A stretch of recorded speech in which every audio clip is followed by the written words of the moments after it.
Before we get into your video, I just want to do a quick disclaimer. This is not financial advice. This is not medical advice. This is not advice on how to live your life. These are my opinions. All right? Take them all with a grain of salt. We're all on our own journey. We all have our own free will. Make your own decisions. Hopefully you find some of the things we have to say here insightful. But just remember, it's just our opinion. Now, enough of the interruption, and let's get on to your video. Thanks.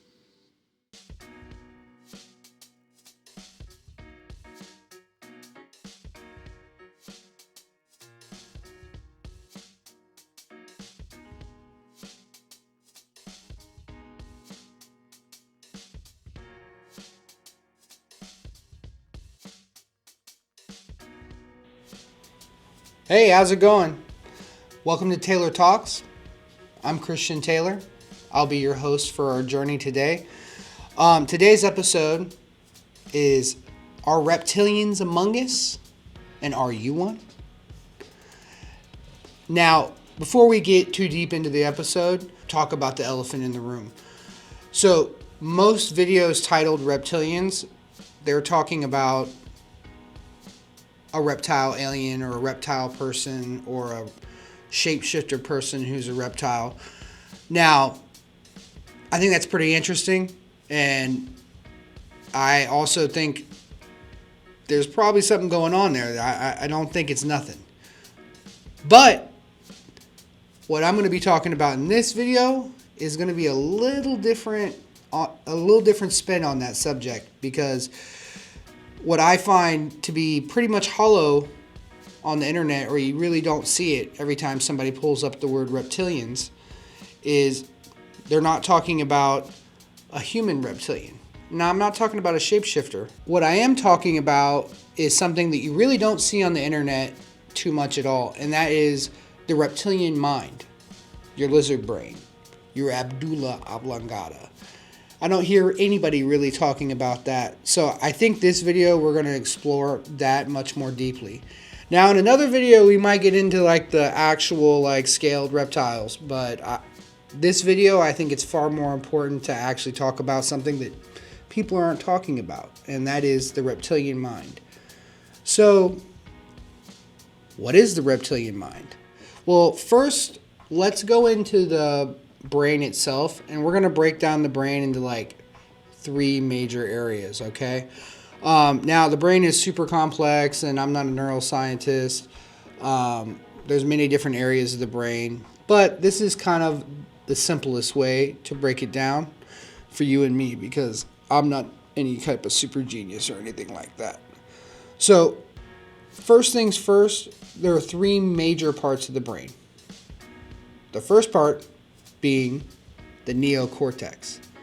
So the neocortex, it has 2 lobes. It's the major part of your brain. That is the thinking engine of your brain. Your neocortex is the newest part of your brain. That is what making rational, sound choices and decisions, problem solving, imagination, all the things that we do to make society real and send people to the moon. That is the neocortex, and that is the major powerhouse of your brain. The next part of the brain, the mammalian part of your brain is really glandular. It's your limbic system. You have things like hypothalamus and other glands in there. That's where you're producing a lot of peptides and proteins. It's also some of your rudimentary nature, like, taking care of your young and maternal and fraternal instincts, things like that. Emotional, when you get into having emotional reactions to things. But generally, when we say emotions, I'm more or less talking about the your baser emotions, not your survival stuff. So your survival instinct, that's actually going to be the third part of the brain, and that is your reptilian brain. That's down here at the base. That's the oldest part of our brain. That's our dinosaur brain, right? And it's actually called the reptilian brain or the reptilian mind. Okay, so this area, this is survival mode. This is your survival instinct. And it has a lot of interesting ways that it acts. And it kind of acts I won't say completely independently of you. Don't listen to him. There's no reptilian brain. I'm your friend. It's a part of you, but it definitely acts as much as it can as long as you let it.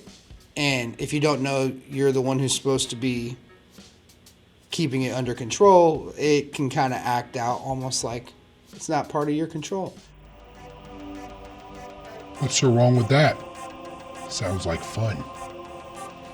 So your survival instinct, it's literally a reptile brain. It's an alligator brain. So if we go into basically how do reptiles act, how do alligators act, it's really simple stuff. Okay, they're territorial. So anything in their territory, they're looking to dominate anything in their territory. If it's something bigger and stronger, to not be dominated by it. It's trying to dominate, kill, eat, or mate, or not be mated by. It's trying to survive. Yeah, so your reptilian brain is, you could call it your ego. You could call it your subconscious. And we're calling it a subconscious because it's not like being a conscious person. You're not using your survival instinct and being conscious at the same time. Okay? Doesn't really work that way. So how does this apply to us? Like, what's going on here? Well, so our survival instinct, just like a reptile on a rock, is trying to dominate the area. So it wants to dominate our mind. It wants to dominate situations that we interact with. Don't listen to him. He's just trying to get in your head. So basically what happens, and we learn pretty young. So usually when we're young, something kind of traumatic will happen, or something we consider traumatic will happen. And this little voice in our head will start talking to ourselves, and it'll have some things to say about the traumatic situation, or it'll immediately tell us to get out of the way of the traumatic situation, and it'll save us. And when that happens, we start to think it's our friend. And that's the trap. So essentially, your survival instinct is necessary, right? Humans wouldn't be the dominant species on the planet if we didn't have an awesome survival instinct. The problem is, we're no longer roaming through the woods, foraging and hunting. So back in those days, human beings needed a on point, on top of the survival instinct, because you're walking through the woods and you hear a twig snap, you turn around, you check what it is. You don't want it like a panther or a bear to get you. The problem is, in the modern world, you're not in a survival situation that often. Now, don't get me wrong, there are survival situations. Things do happen. You know, people can have a gun or a knife. Someone could be trying to hurt you. Someone could be trying to kill you. And in those situations, your survival instinct most likely will get you out of it. Like, it's a useful tool if you're under direct threat, right? But the problem is, when you're always holding a hammer, everything starts to look like a nail. So we learn really young, when we have traumatic situations or heavily emotionally heavy situations, our survival instinct will help us out. And then what ends up happening is we start thinking that's our buddy, right? And that's where the trap gets in there. That's where we get trapped. So we start making agreements with this little voice in our head. And these agreements start through traumatic situations, but then they start expanding. They start being about, your loved ones. They start being about your friends. They start being about your teachers at school, and then coworkers as you get older, and then boyfriends and girlfriends. And next thing you know, you're making little agreements in your head with everyone. You're making agreements about God. You're making agreements about the government. You're making agreements about yourself in the mirror. Yeah, they don't care about you. It's just you and me. I got your back. And this little voice basically over time starts to turn into a really, really negative thing. And the thing we don't realize, where it's a trap, like the catch in it, the where it catches you, is every time we agree with it about something, we're basically telling our brain, hey, when we deal with something similar to that, let the reptilian mind handle it. What do you mean? I'm your best friend. Let's go have some fun. Okay? And that is exactly how you become a reptilian mind dominated person, right? And the more and more you become a reptilian mind dominated person, the less you are controlling the situation, the less you're in the driver's seat. Now, when you see some person on the side of the street talking to somebody that's not there, there's a good chance they've made so many agreements with that voice in their head that it's now manifested for them. It's now become real for them. Like, they've given up so much of their brain to this that it's taken hold. Or, people can like switch over. You almost see them switch over, like changing their personality over. And you can see people switch their moods when something happens, right? And that's basically when the reptilian mind switches over. I'm sure you could think of many situations yourself where you've switched over into survival mode when you enter a situation. And the thing is, the reptilian mind doesn't understand nuance. It doesn't get nuance. So it's really like, I'm right and you're wrong. And it usually doesn't think about other people's feelings, or it's not exactly going to use a loving hand when it deals with things. It's a survival instinct. It's a reptile, right? And as time goes on, we make agreement after agreement, and the next thing you know, we're not in the driver's seat anymore. We're really not. We're running on autopilot. We're running on survival mode, all right? And sometimes it's just different areas of our life where we go into survival mode, right? But the more you're in survival mode, in my opinion, the more you're just surviving. You're not really using the power of your brain. Your reptilian mind is like 10% the size of your neocortex.